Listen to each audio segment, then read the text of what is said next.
Sustainable transportation requires the integration of technology, public policy, and also mechanisms to promote behavioral change. During the early stage of a technology, how sustainable are those options? By December 2018, both plug-in hybrid electric vehicles, PHEVs and BEVs surpassed conventional hybrid on the monthly scale. What might explain the regional variations in the different categories of PEV adoption? Regulatory and financial incentives, and also the availability of charging infrastructure, which scholars have found consistent and positive effects on PEV adoption. More than 90% of PEVs are currently located within non-disadvantaged communities. For example, like the median household income, it has a way larger effect than other variables. The PEV market in California has been growing unevenly. Economic factors have more predictive power for PEV adoption. This is also true for battery electric vehicles. And if we switch our focus to plug-in hybrid electric vehicles, PHEV adoption is more likely to be associated with a more diverse set of variables.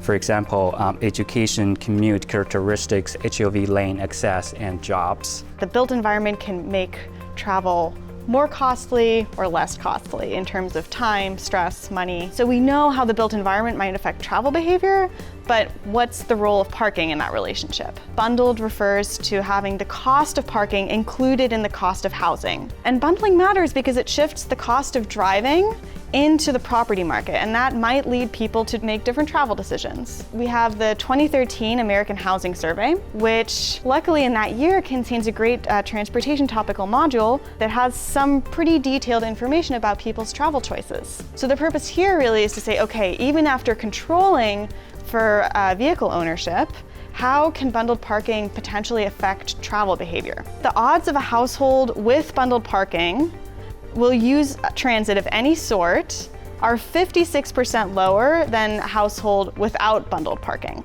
Bundled parking is really strongly and negatively associated with a household having a frequent bus or subway user. We see a percent change, but like relative to what?